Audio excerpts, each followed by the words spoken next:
Today, I want to tell you the story of the man who built Europe. This is the tale of Charlemagne. I told you that I wanted to talk about the Song of Roland, or the Chanson de Roland, the great French epic poem of the medieval period.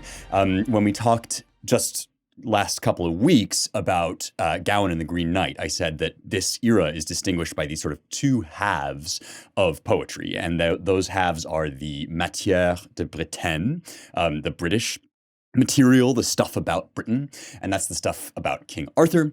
And then there's the matière de France, and that's the stuff, the great heroic stories of what happens in what would eventually become our France. And remember that at this period, Europe is much, much more fissile and divided and fractious than we currently think of it, right? The sort of nation state, which is these set boundaries and borders within which people rule with sovereignty over their own people, right? That is not really a thing.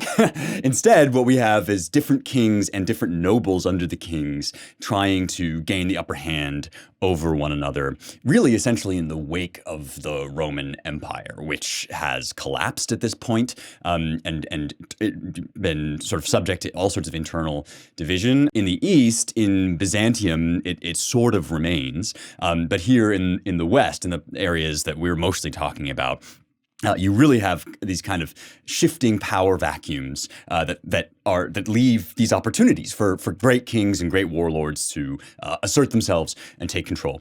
And that, of course, also creates this great opportunity for heroic deeds and stories and tales of heroic deeds. We've talked now about at least two of the great works of literature that come out of this sort of political situation. One of them is Beowulf, right? The story of the Spear Danes, the sort of Anglo-Saxon occupiers of England, looked back on as their heroic ancestors. And then we talked about Arthur, who was a British warlord. Originally, sort of the story was that he was the British warlord that defended the British Isles against the Anglo-Saxons, but eventually he becomes this great English sort of chivalric hero. We talked about all of that. Now we're going to talk about France. And France, this stuff kind of takes shape a little bit earlier in France, because you have what's called the Frankish Empire. Now, the Franks are basically another Germanic people. We think about France and Germany now as two different nation states, but this is what I'm talking about. At this point, we're dealing with a bunch of different tribes. Essentially, the Romans had named them Franks, had coined the idea of the Franks as this specific people. And so when the Saxons kind of went over to Britain, the Franks were the ones who were still in mainland Europe and really began to take over a lot of that sort of Western European area. The Frankish Empire really reaches its apogee, its height, and its biggest territory with this guy Charlemagne. And Charlemagne is the king who presides over the Chanson de Roland, which is this famous poem that probably gets composed, around the turn of the 12th century. So from the late, 1000s into the 1100s. And so really, we're going to do two episodes about this poem, and we have to keep our eye on two historical periods. One is the historical period of Charlemagne himself, which is the 8th century AD. And the other is the period during which the poem is being written, and that's the turn of the 12th century, and most importantly, it's the period of the Crusades. So this week we're going to talk mostly about Charlemagne, and we're going to tell some stories about Charlemagne from the Song of Roland. And then next week we're going to talk about the Crusades and how the First Crusade, which was this, grand holy war over Jerusalem to reconquer Jerusalem from the Muslims, how that influences the Song of Roland and the ideology in the Song of Roland, and why Roland is kind of about that. But first, let's hear a little bit of this poem, and let's hear about this great guy, Charlemagne, before I tell you about sort of who he was and why this poem is about him. This is a translation by Dorothy L. Sayers. It's a Penguin Classics edition. It's a little bit old-fashioned. Sayers published this in 1957, but it's really beautiful. Sayers was a wonderful writer. She was a sort of fascinating figure, a mystery novelist, a Christian apologist, and a translator of old texts. And so this poem is divided into these sections called laisses, Laisses, and French poetry poetry of this period, unlike English poetry, it's not alliterative. So you don't have lines that alliterate. You have what's called assonance, which is the same sounds at the end of each line. It's not quite rhymes, but it's sort of similar. Sayers basically gives us rhyming couplets. But here's a section, a less from the beginning of the poem about the Emperor Charlemagne. So you can see the kind of figure that he becomes in this poem. The Emperor Charles is glad and full of cheer. Cordova's taken. This is a city in Muslim Spain that he's conquered. The outer walls are pierced. His catapults have cast the towers down sheer. Rich booty's gone to all his chevaliers, silver and gold and goodly battle gear. In all the city, no Paynim now appears who is not slain or turned to Christian fear. So this is the conversion of the Muslims, right?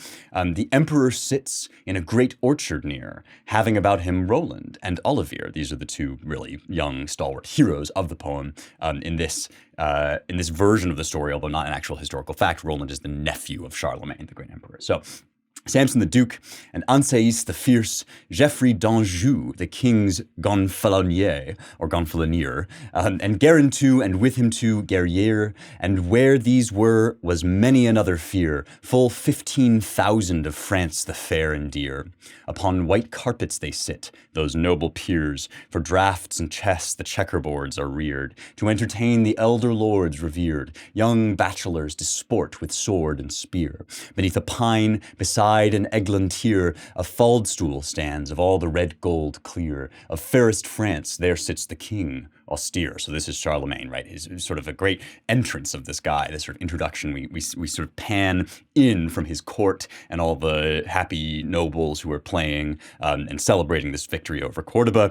And then here he is, the king austere. White are his locks and silver is his beard, his body noble, his countenance severe. If any seek him, no need to say, lo, here, from off their steeds lit down the messengers. Well did they greet him with shows of love sincere. So I'm going to talk about what those messengers are about and what they're there for in a second.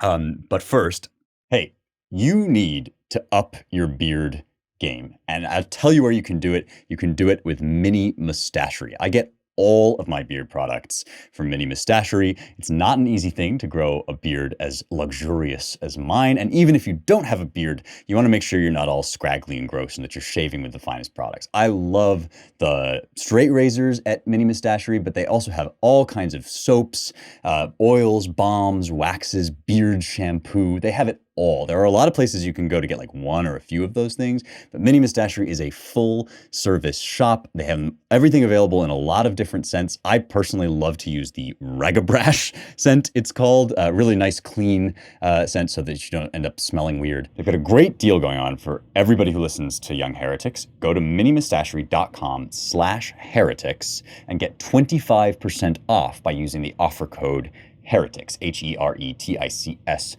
just like in the title. So that's minimustachery.com/heretics. Use the offer code heretics and get 25% off all of their incredible stuff, their shampoos, their waxes, their combs, their brushes, all of that stuff. 25% off when you go to minimustachery.com/heretics. Use the offer code heretics and fix your face.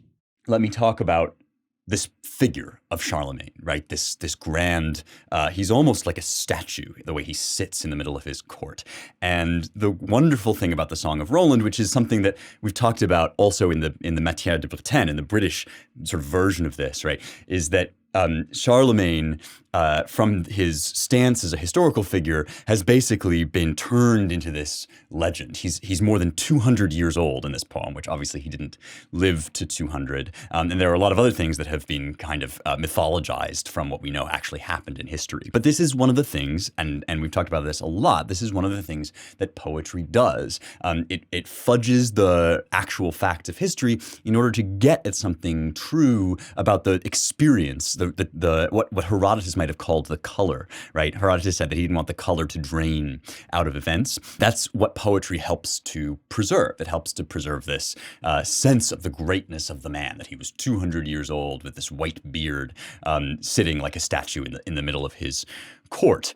Why is he regarded this way? Why is he looked back on, especially during the time of the Crusades, when Europe is kind of gathering its forces for a holy war? Why is Charlemagne looked back on as this titanic figure? Well, In some ways, Charlemagne sort of finalized the creation, as I said, of Christian Europe. And this had been going on for a long time. The Frankish Empire was ruled before Charlemagne's dynasty. Charlemagne's dynasty is called the Carolingian dynasty.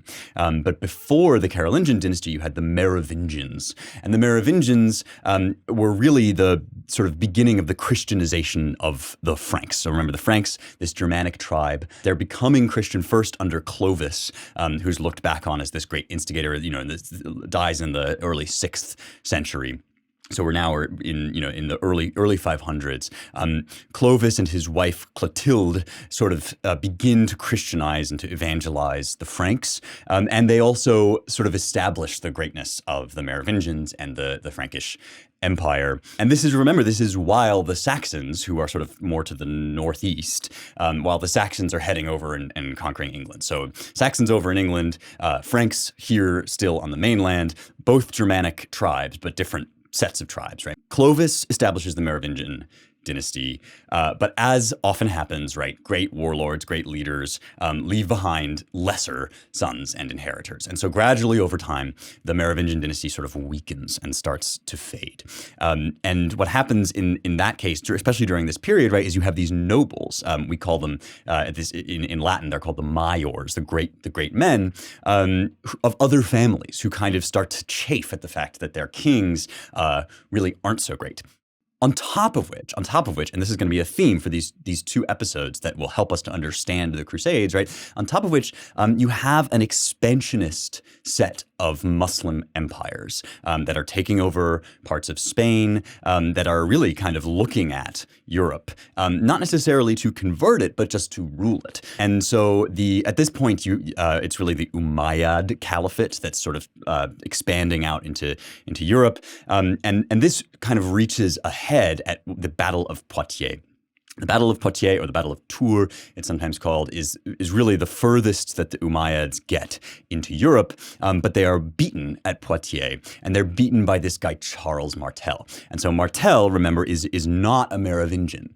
He is a Carolingian. He's basically the founder of that dynasty, even though he's not king. And this begins this sense that really it's the Carolingians who are in power, right? These are the guys. On top of which, Martel's got a lot of powerful sort of lineage, because then comes his son Pepin the Short, and it's Pepin the Short who deposes the Merovingians. And one of the ways that he does it, this is really important for Charlemagne, right? Pepin the Short makes an alliance with the Bishop of Rome. And the Bishop of Rome, who is, you may also know as the Pope, right, is also trying to shore up his power during this time. And so what we have is, for the first time and for posterity, for all posterity now, we have this alliance between European political power and the Bishop of Rome. The Bishop of Rome at this point is not the kind of absolute dominant figure over all of Catholicism that we typically think of him as. He's really cementing that power now. He's threatened by a lot of people in Italy, the Lombards especially, right? He's got he's got his own sort of power to shore up. And so Pepin the Short and the Bishop of Rome basically make this allegiance, solidifying the Christianization of the Franks, solidifying the Christianization of Europe, and solidifying the sanctification, really, the blessing of this form of political power of these kings in Europe. Pepin the Short's son is Charlemagne. And Charlemagne, remember, at this point, they've taken the crown from the Merovingians. They've deposed the Merovingians. They're making an alliance with the Pope. Charlemagne is finally, ultimately crowned emperor by the Pope. And this is an important feature of, this sort of church and state thing that's going on in this area now, right? Is that if the Pope crowns you, well, then does he own your political power? Do you serve sort of at his blessing? Or do the kings have the real sway because they have the wealth and the strength? This is going to be an ongoing dynamic, but the important thing for us, right, is that Charlemagne now basically expands this Frankish empire. He takes over places like Saxony, which, remember, had produced the folks that would eventually, that already had conquered England. And so this allegiance essentially between all of these different areas is finally cemented under Charlemagne. After he died, kind of falls apart again, fractures, and we get to, like, the rise of knights. We're going to talk about that in a bit. But this is why, right, the Roland poet looks back on Charlemagne as really just a lion, a hero, a titan among men. And it's essentially, this poem is looking back at this glory day when Charlemagne was on the throne and the Frankish Empire had expanded. It was allied with the church, and the whole thing was kind of unified under one rule, which, remember, is not just like, all about power, but it's about stability as well. And it's about finding some sense of moral shape, right? With the church kind of leading the soul of Europe and the crown kind of leading the body of Europe, right? That these two things come together. And now finally, we don't have to live just under, warlords every 5 seconds who plunder our land, even though there's still plenty of that going on, right? We have some kind of institutional respectability to look to. This is the man who built Europe. We are looking back on him in this song, and we're telling the story of one episode in the history of his conquest. And one of the things that's really kind of interesting about the Song of Roland is that it's actually about a defeat. And this is something we've talked about before, that great poems of sort of martial celebration also have this poignancy to them sometimes, because poets always are bound to acknowledge the truth. And so they look back on the realities of suffering and war, and kind of add this note of poignancy. So the Song of Roland is about a battle called the Battle of Roncevaux, at which Charlemagne's forces were ambushed and betrayed. So let's talk first and foremost about the real Battle of Roncevaux, and then let's talk about how it changes and gets transformed in the Song of Roland. I'm going to read, first of all, from Dorothy Sayers' introduction, because she explains this really well right at the first page. And here she is. She says, in the year 777, that is 777, a deputation of Saracen princes from Spain came to the Emperor Charlemagne to request his assistance against certain enemies of theirs, also of the Muslim faiths. Remember, Spain is under Muslim control at this time. In the real historical event, Muslims come to Charlemagne and ask for his help against other Muslims. Charlemagne, who was already engaged in a war with the Saxons, that's in the northeast, right? He's fighting the Saxons, nevertheless accepted their invitation and, after placing garrisons to fortify his frontiers, marched into Spain with all his available forces. He divided his army into two parts, one of which crossed the eastern Pyrenees in the direction of Girona, the other, under his own command, crossed the Basque Pyrenees and was directed upon Pampeluna. Both cities fell, and the two armies joined forces before Saragossa, which they besieged, but without success. So Charlemagne's advancing in Muslim Spain. He takes these two cities, and then he doesn't quite make it to conquering Saragossa. And this is as far, really, as he ever gets in Spain. A fresh outbreak of hostilities by the Saxons obliged Charlemagne to abandon the Spanish expedition. As he was repassing the Pyrenees, the rear guard of his army was set upon by a treacherous party of Basques. So this is not Muslims, right? Basques are not Muslims. And that's important because they become, in the poem, it's going to be Muslims who attack and betray Roland. But here, it's in reality, it's Basques, right, who had disposed an ambuscade along the high wooded sides of the ravine which forms the pass. Taking advantage of the lie of the land and the lightness of their armor, they fell upon the rear guard, slaughtered them to a man, pillaged the baggage train, and dispersed under cover of the falling night. So this is this man, Charlemagne, who even in the poem, but also in memory and in history, was this really triumphant emperor and king, suffering a betrayal and a defeat. And that's the subject of the poem, although, as we'll see, it becomes kind of mythologized and lionized. Before we get to it, let me read also the passage from Charlemagne's biographer Einhard, he's sort of living at the turn of the 9th century. So he knows Charlemagne, he's Charlemagne's servant, and he writes this biography, and he tells this story too. So he says, whilst the war with the Saxons was being prosecuted constantly and almost continuously, he placed garrisons at suitable places on the frontier and attacked Spain with the largest military expedition that he could collect. He crossed the Pyrenees, received the surrender of all the towns and fortresses that he attacked, and returned with his army safe and sound, except for a reverse which he experienced through the treason of the Gascons on his return through the passes of the Pyrenees. For while his army was marching in a long line, suiting their formation to the character of the ground and the defiles, the Gascons placed an ambuscade on the top of the mountain, where the density and extent of the woods in the neighborhood rendered it highly suitable for such a purpose, and then rushing down into the valley beneath, threw into disorder the last part of the baggage train and also the rear guard, which acted as protection to those in advance. In the battle which followed, the Gascons slew their opponents to the last man. Then they seized upon the baggage, and under cover of night, which was already falling, they scattered with the utmost rapidity in different directions. The Gascons were assisted in this feat by the lightness of their armor and the character of the ground where the affair took place.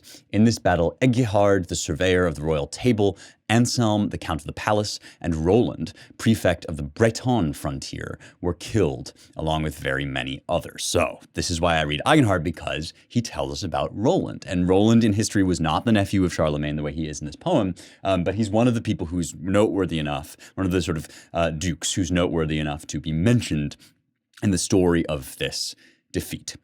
Why have I dwelled upon this? Well, first of all, I think it's cool and interesting to know about the history of this period and to know about the history behind this poem. But I also am going to be stressing something for us, right? When we look back, because this is a period of history that people love to judge. We love to be chronological chauvinists about this, to say, oh, we're beyond all of this. We're beyond all of this fighting. Well, first of all, we can see from this history, right, from these reports and from these stories, that you're living at this point in a world where it's kill or be killed.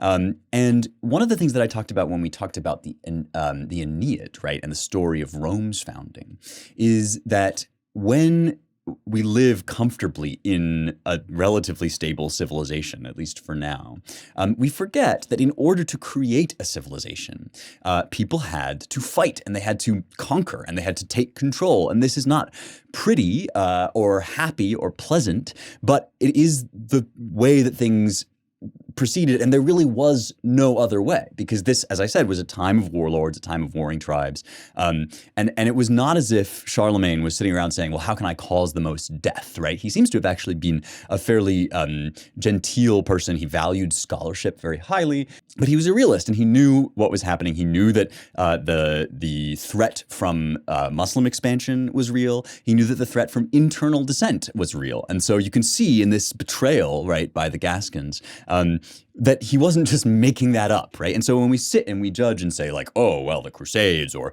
oh, well, the warlords, this was a very barbaric and bad time, it's sort of just ahistorical, right? The reality of this time was that there were life and death existential challenges at every frontier. And this is something we're going to get into more next week, right?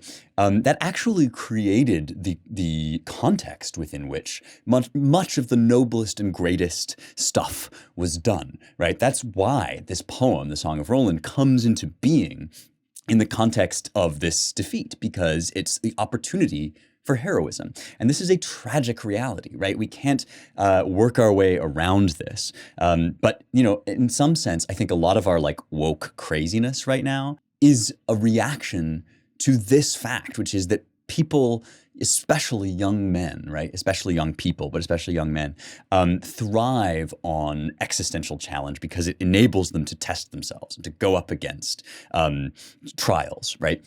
And the Song of Roland is a song of Roland because it's a song of this young hero whose heroism shines all the more brightly because he's doomed.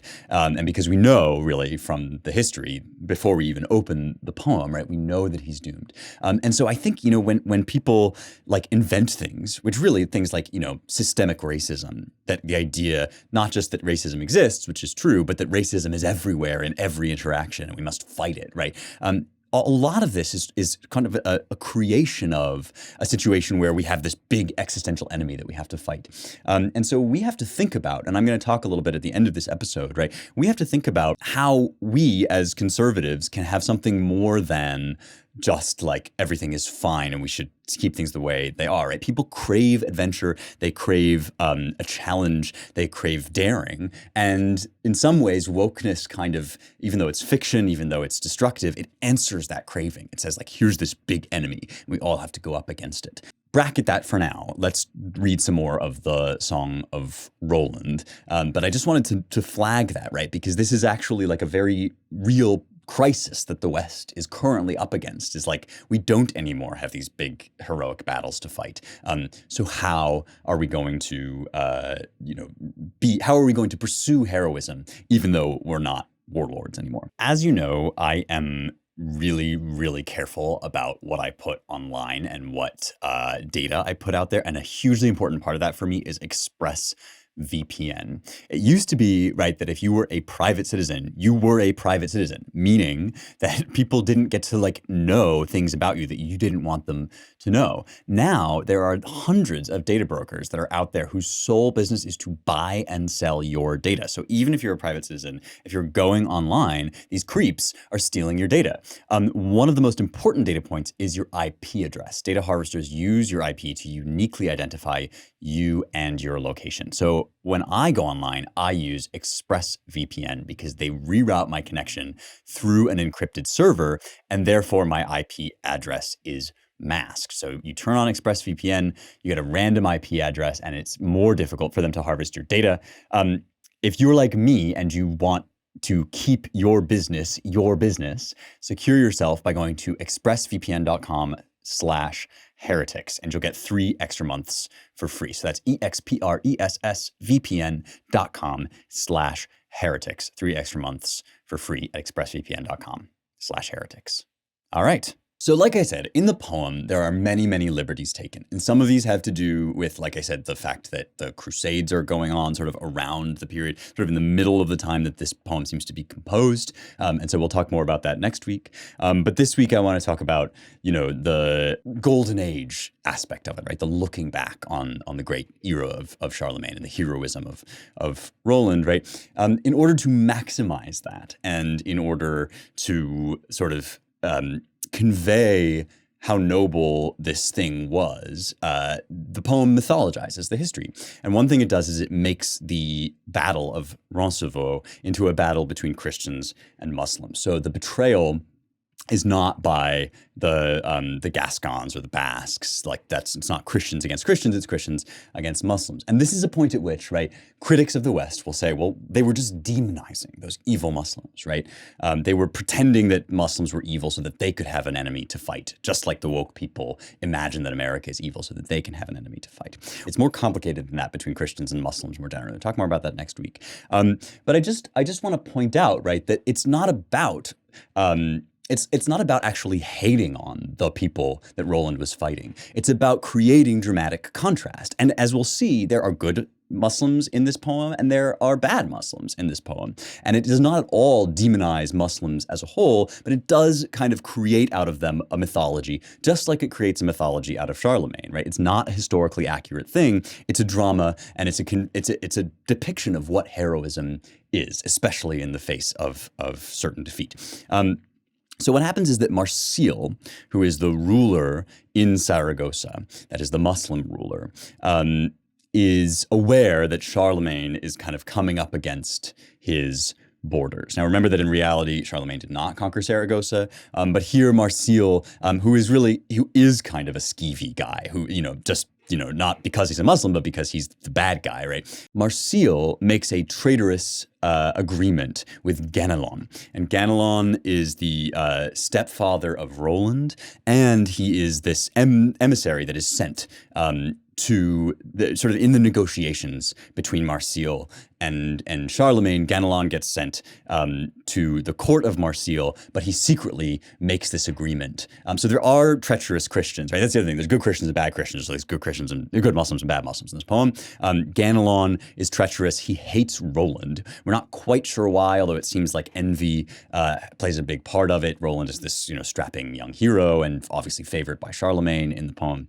And so they create this pact. But the first thing that happens is that they decide in that court scene that I read from the beginning, they decide to send Ganelon to Marseille. So I'll read that portion now. The emperor said, "My free and knightly band, come choose me out some baron of my land to bring my message to King Marsilion's hand." And the message is, surrender or be besieged, essentially. That, I will allow you to convert to Christianity and surrender, or I will continue my march upon your camp. Quoth Roland, "Gwen, my stepsire, is the man." This is Ganelon. "The French all say, indeed, he is most apt. If he's passed over, you will not find his match. Count Ganelon is furious out of hand. His great furred gown of marten he flings back, and stands before them in his silk bliaut clad.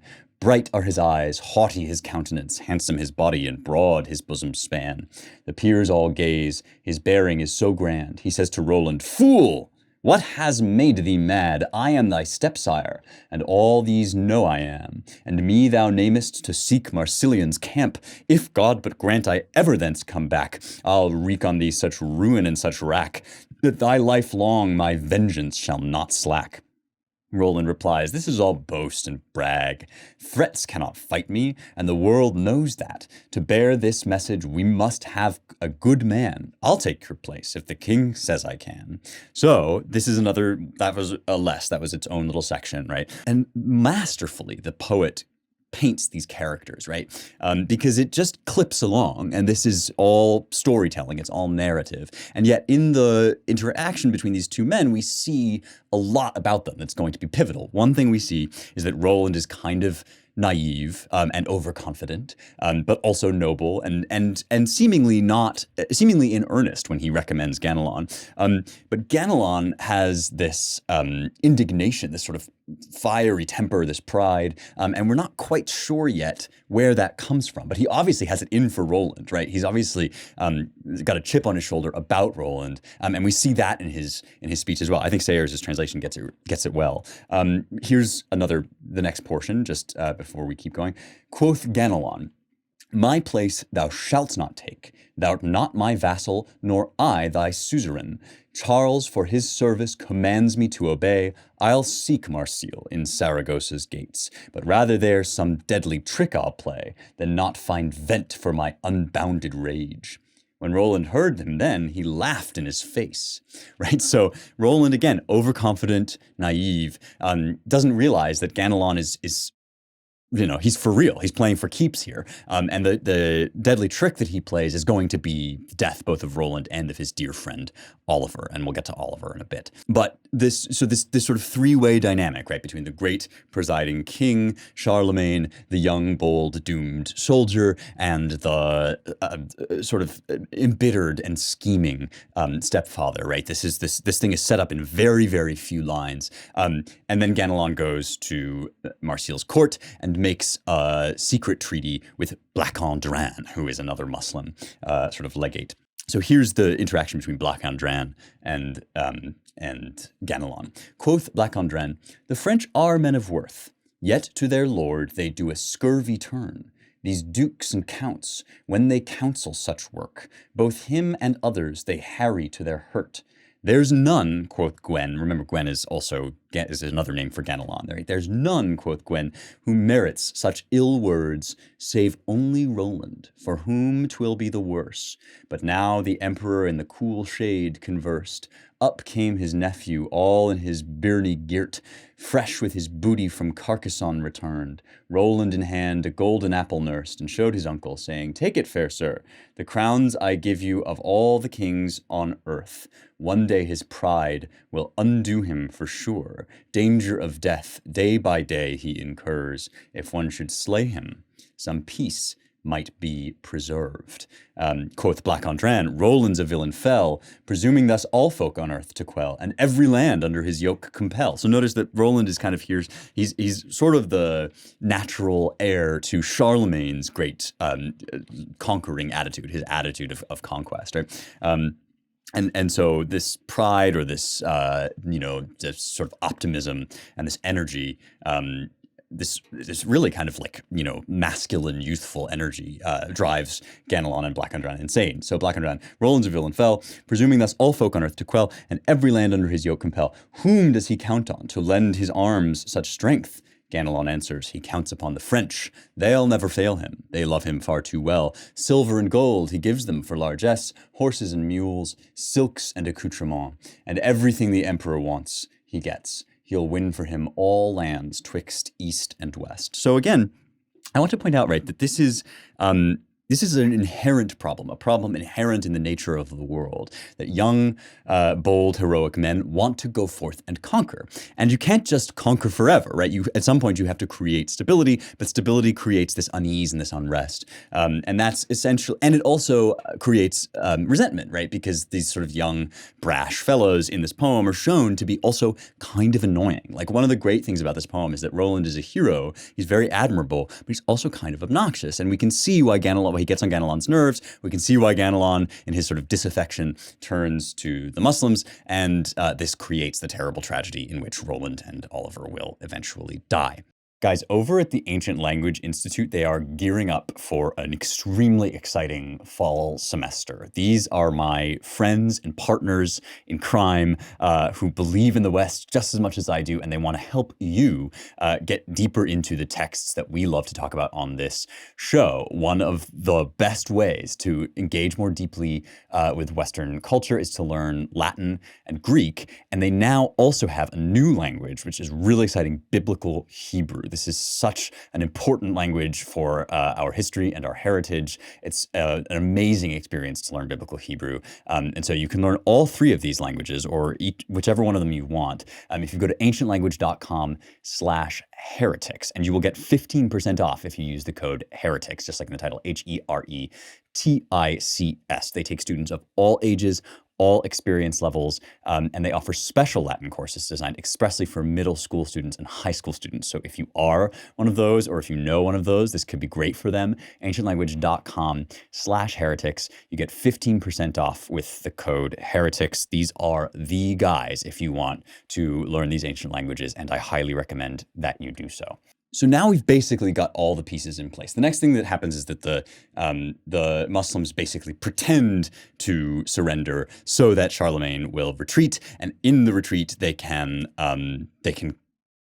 fall on the rear guard, which is where Oliver and Roland are. And so that Battle of Roncevaux Pass now becomes this grand scene of all the heroic fighting between the not only the Muslims, but also Ganelon, right? And then Oliver and Roland, who discover that they have been captured, essentially. And they get isolated from the rest of the Franks. And one of the things that they refuse to do or that Roland refuses to do, is blow the oliphant, right? Blow the horn, the trumpet that will call for aid, because he doesn't want basically to rope other people into this problem. He wants the glory for himself, and this is just the subject of incredible tension between him and Oliver. So this is now we're in the heart of the poem, and I'll read some passages and before we discuss kind of what happens in this battle.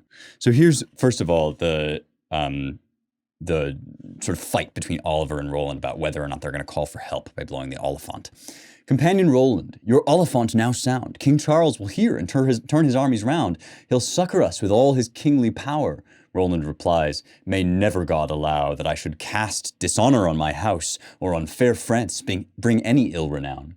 Rather will I with Durendal, that's his sword, with Durendal strike out. With this good sword, here on my baldric bound, from point to hilt, you'll see the blood run down. Woe worth the Paynims that ere they made this rout. I pledge my faith, will smite them dead on ground. Now the Paynims is another name for the Muslims, the Spanish Muslims. The poem is not particularly specific about actual Islam, and in fact it represents the Muslims as worshiping like Apollo, and that's a sort of dramatic flourish. It's a little bit of caricature, but it's not representative particularly of ignorance. Like they know that the Muslims don't worship Apollo, but they just think of them essentially as pagans. Again, right, very easy to judge this, but of course, right, this is a kill or be killed world, and these two forces are in struggle over the rulership of this territory, and therefore also the religious leadership of this territory, because at this point the kings of France are thinking of themselves really as in allegiance with the Latin Church and with Rome, and so yeah, there is a sort of dramatic elevation of this tension and of this conflict, but the conflict is actually real, right? The conflict is not just like, oh, we hate people who aren't like us. The conflict is we want to be in charge of this place where we have lived for, generations and generations. In any case, they have they continue to have this back and forth, right? Companion Roland, your Oliphant now blow. Charles in the passes will hear it as he goes. Trust me, the French will all return right so. Now God forbid, Roland makes answer wroth, that living man should say he saw me go. Blowing of horns for any Paynim foe. Ne'er shall my kindred be put to such reproach when I shall stand in this great clash of hosts. I'll strike 1,000 and then 700 strokes. Blood red the steel of Durandal shall flow. Stout are the French. They will do battle bold. These men of Spain shall die and have no hope. So this relationship, right, between Oliver and Roland, which is really, in some sense, it's the emotional, relational heart of the poem, is a wonderful depiction of an intense friendship between two men. And if you're on Locals, which I really recommend that you get on and become a VIP, you've heard me kind of rant about this, that when we see these friendships, we see these relationships, we automatically now assume, well, oh, they're secretly gay, right? There's none of that in this poem. This is not like a, Greek pederastic relationship or anything.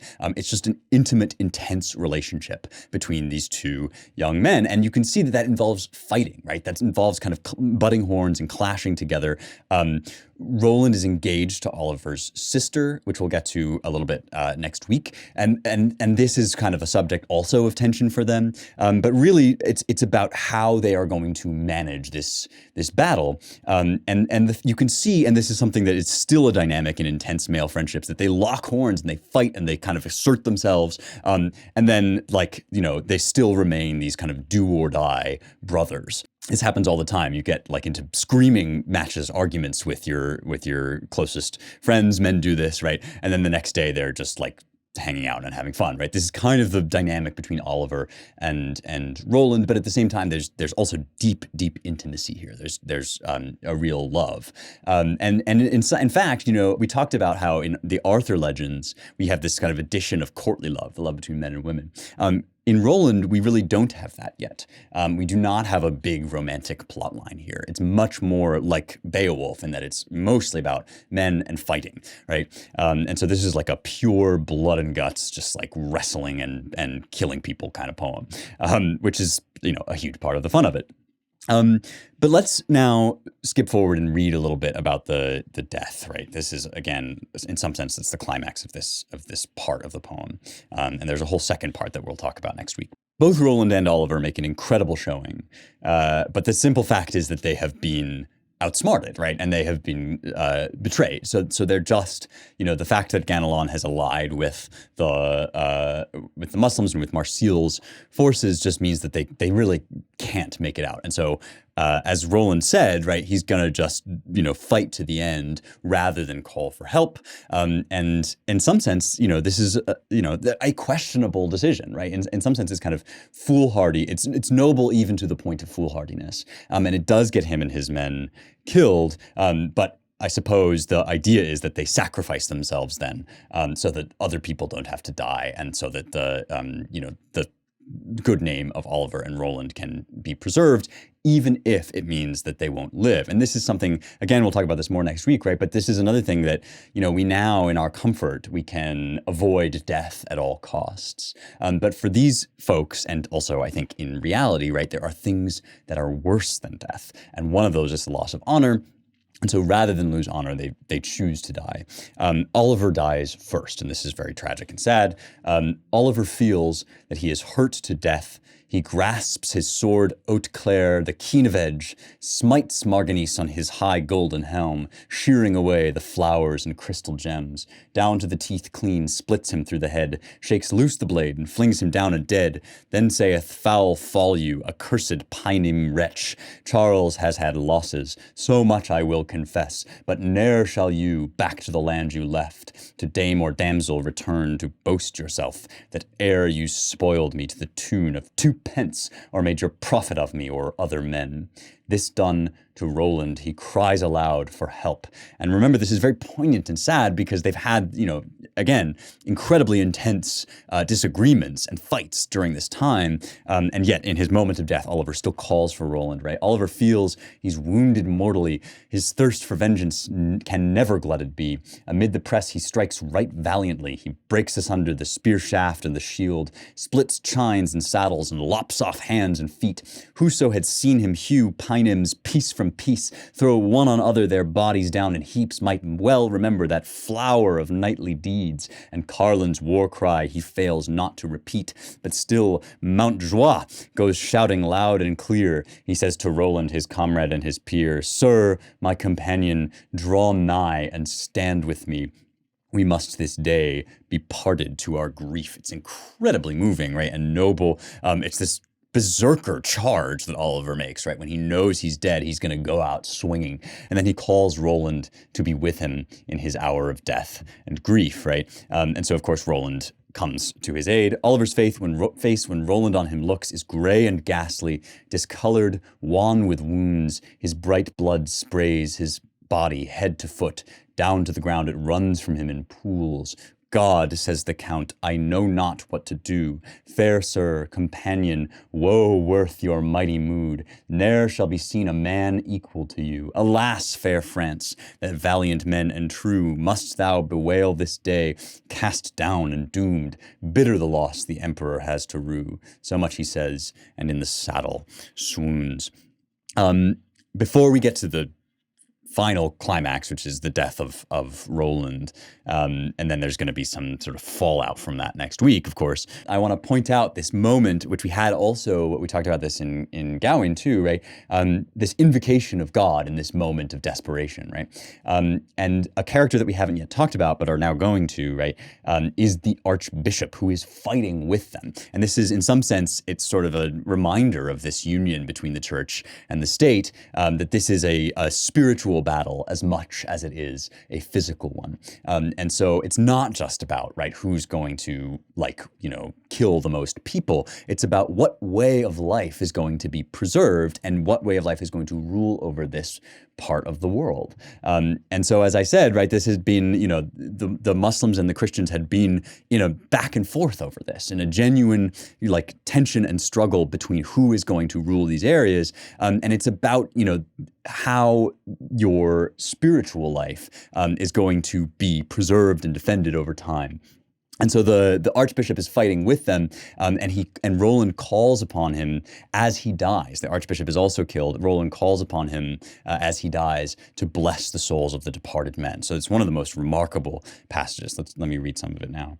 This is astonishing. The County Roland has rallied from his faint, gets to his feet, though he's in grievous pain, and looks about him over hill, over vale, beyond his comrades, upon the grass-green plain. There he beholds the noble baron laid, the great Archbishop, vicegerent of God's name. He beats his breast with eyes devoutly raised, with folded hands lifted to heaven he prays, that God will give him in paradise a place.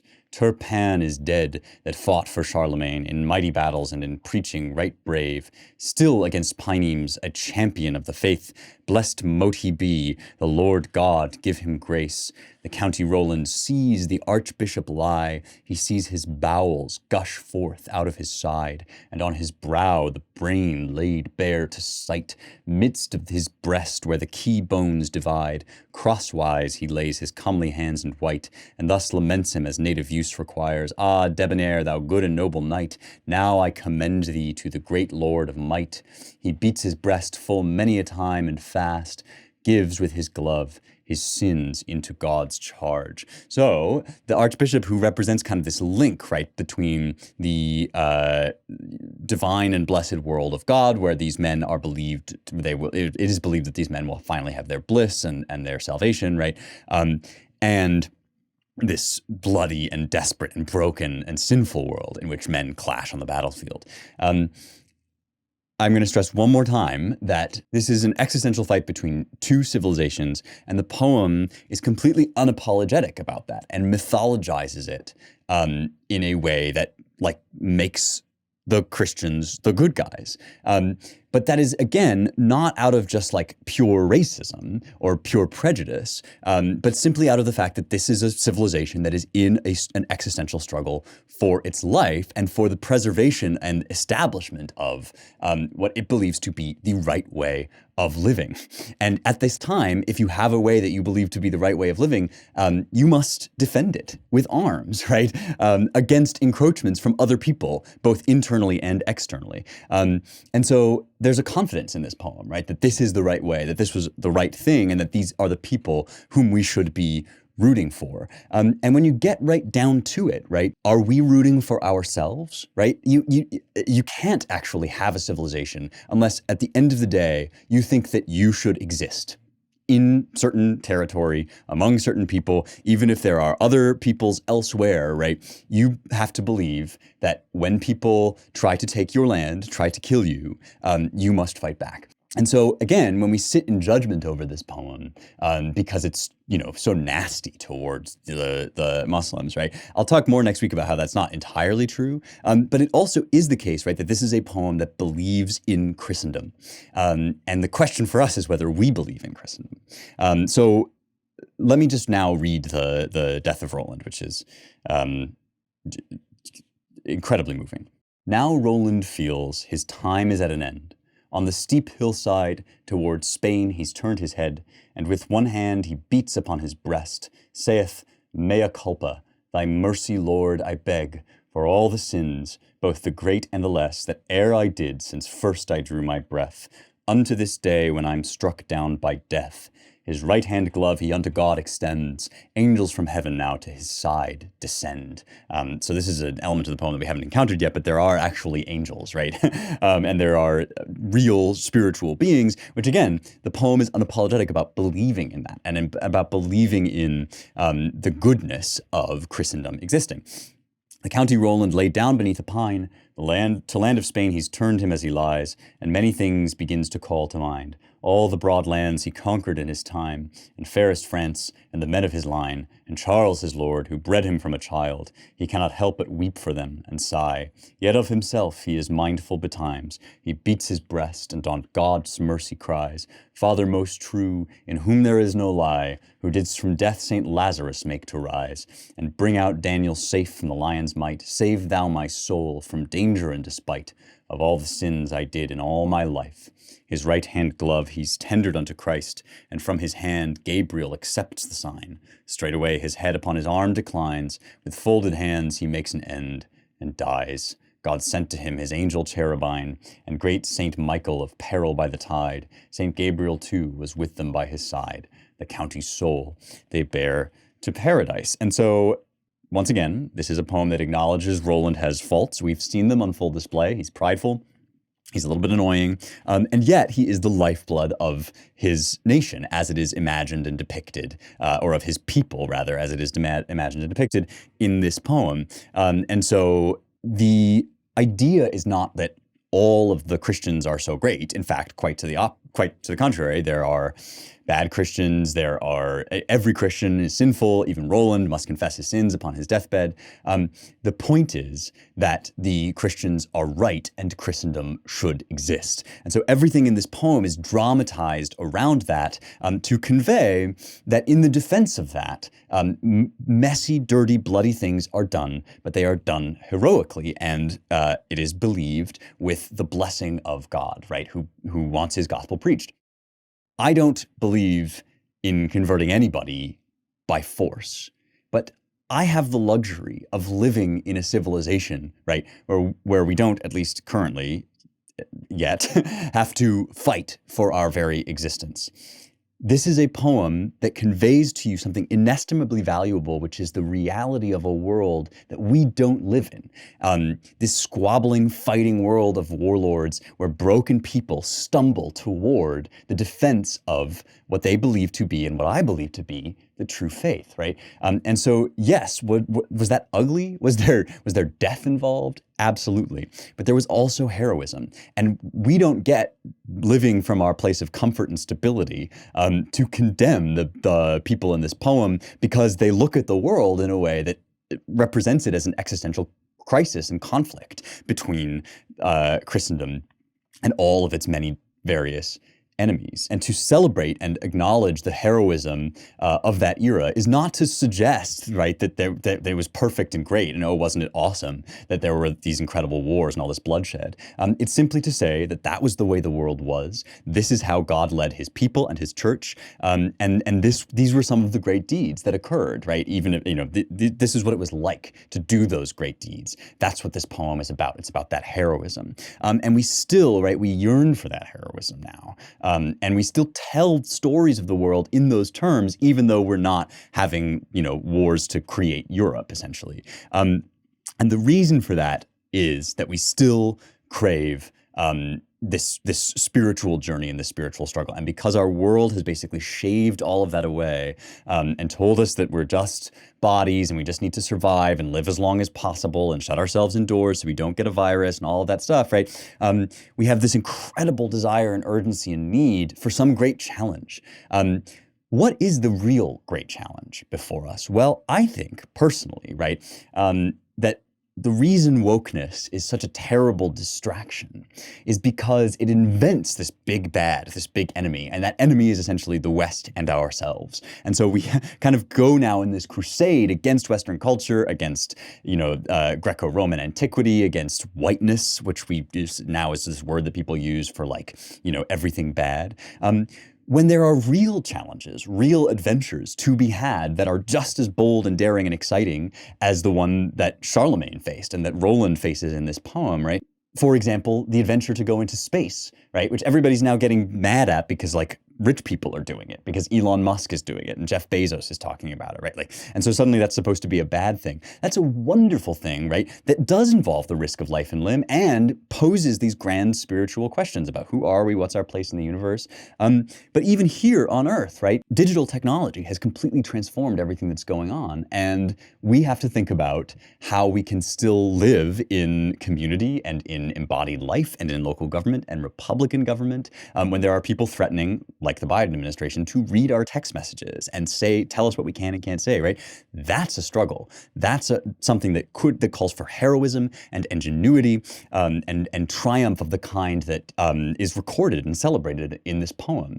That struggle and that challenge to preserve everything that is great about the West in a world that has radically changed is the real hero's call that we have in front of us. And so when we get inspired by the heroism of this poem, there's a reason for that. It's because we, men especially, but just, the new generation, we are built to triumph over evil and to risk our lives in the pursuit of virtue and in just the expansiveness of the human race. And we're being told that all of that is over and dumb and bad and wrong, but that's all that humanity is, right? It's just that seeking, that questing. And so if it's outlawed or if it's outdated in one way, we'll invent it in other ways. That's what wokeness is. But that's also there's also a good version of that. And everywhere I see signs of people yearning to be heroes and to be great. And all I want to say is don't lose hope, because we can channel that energy still, right? We can push that energy. Instead of pushing it inward against ourselves, we can push it out into space. We can push it into rebuilding and revitalizing the American dream.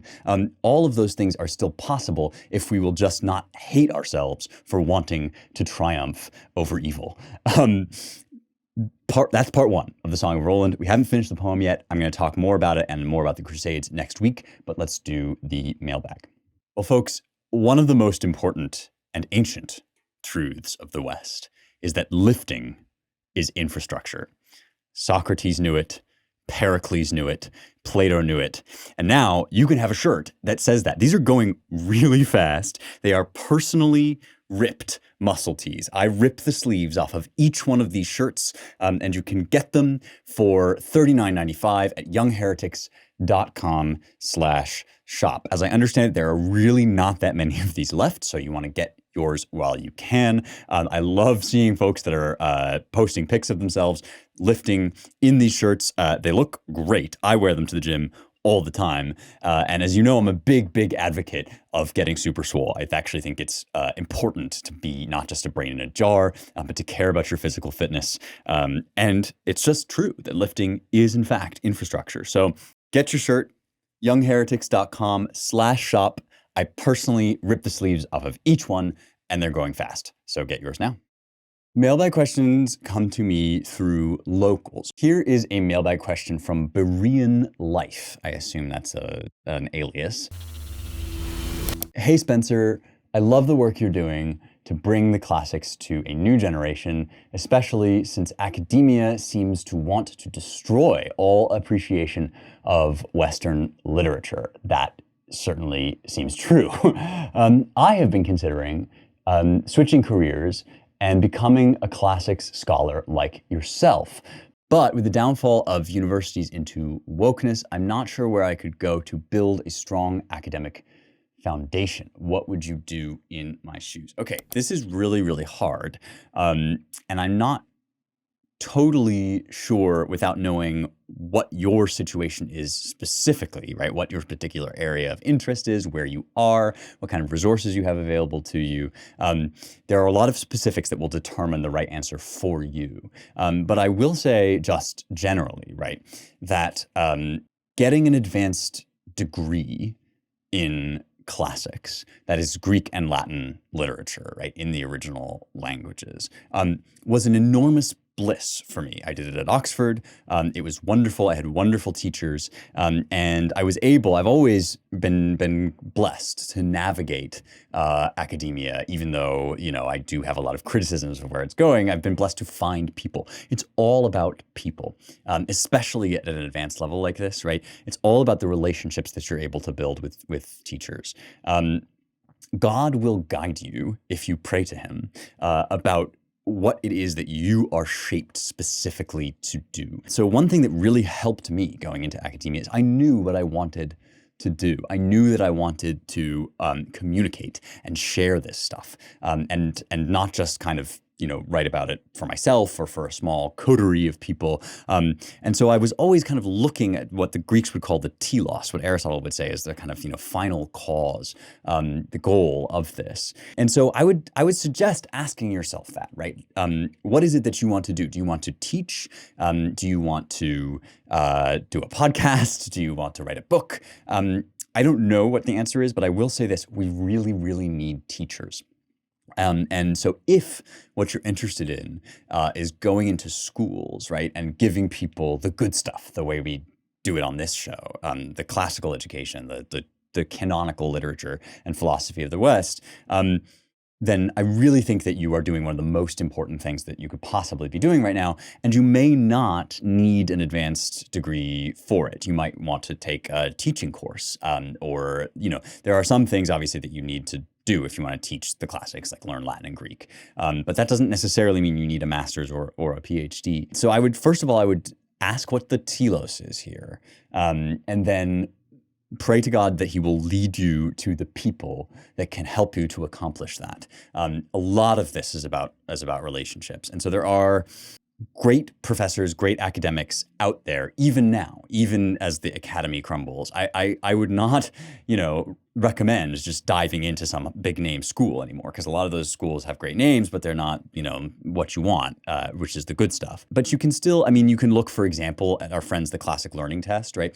They have a list of schools that accept their test as a sort of entrance exam as a substitute for the SAT or the ACT, right? If a school does that, you know that they have an interest in the great works of the West and in this kind of no-nonsense approach that, you know, gets wokeness out of the way. So that's one good way of indicating, you know, that that's a place you might want to go. But first and foremost, think about what you want to do. I hope it's teaching. Teaching would be amazing. But let me know how it goes and what it is that you're interested in.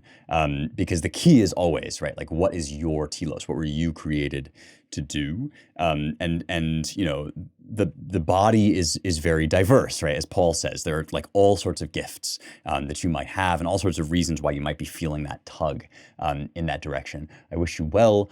Let us know how it goes on Locals. Thanks for being a VIP.